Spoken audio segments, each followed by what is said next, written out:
Well, a fine good afternoon, everyone. This is Patricia, and I am traveling for history. I am in Cornwall, Vermont today. I want to talk about this spectacular house in front of us. This started life as the Foote Homestead, capital F-O-O-T-E.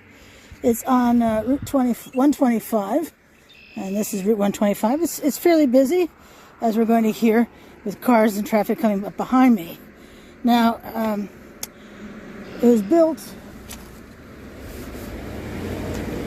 in 1875, and before I get to all that goodness, I just want to say that this house, had you been driving by it prior to the last couple of years, didn't look anything like this. It was abandoned for all intents and purposes and derelict.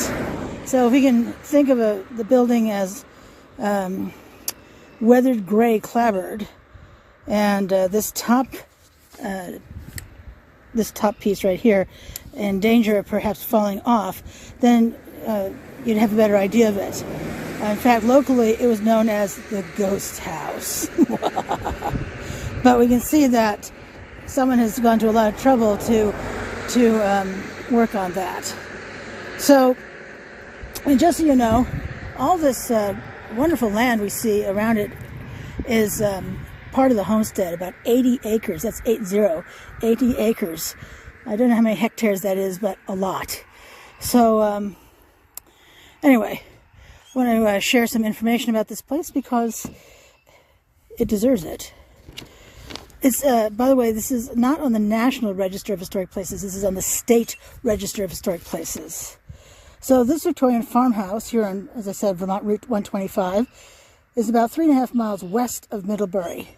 This house had been, as I just said, in a derelict state for many years and was locally known as the Ghost House, but was recently restored.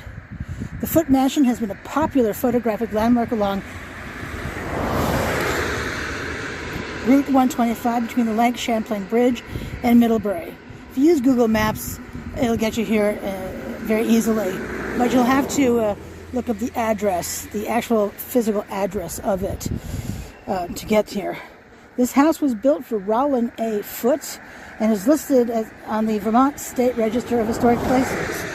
In 1879, he formed a copartnership with his son Abram W. Foote for the sale of hay and agricultural implements and built up a prosperous trade. The Footes made a specialty of breeding matched horses. Rollin's son Abram, who also lived in a homestead, was born in Cornwall, Vermont on October 24, 1862, and was educated in Middlebury. He was a farmer and businessman with interests in banking, insurance, and other companies.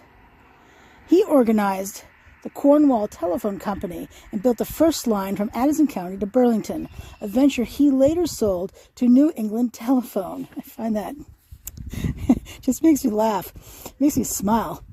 Anyway, a Republican, he served in several local offices in Cornwall and was a member of the Vermont House of Representatives from 1900 to 1901. Abram Foote was elected Addison County Assistant Judge in 1902 and re-elected in 1904. He again won election to the Vermont House in 1914, serving one term. Abram Foote won election to the Vermont Senate in 1916, serving from 1917 to 1919. In 1920, he was elected Lieutenant Governor and served from 1921 to 1923.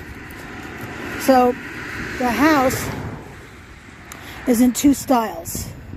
It's in Italianate, this section on this side. We can see those beautiful brackets, can't we? And the flat roof. Flat roof and those gorgeous brackets. And the Second Empire is all the rest of it. It has, it doesn't have a mansard roof, which is surprising because that's usually a hallmark of French Second Empire. But it has a spectacular sort of a bell-shaped tower roof, which is, well, actually, I guess that would be a mansard roof right there, which gives space to the attic where you can actually stand up in it and it'd be usable space, but not taxed by the taxman because it's an attic. It just happens to have usable space because of the roof. Anyway, spectacular. Thankfully, these new owners have been taking care of the place. Alrighty, well, If you're enjoying the content, please subscribe to my channel. I would really appreciate it.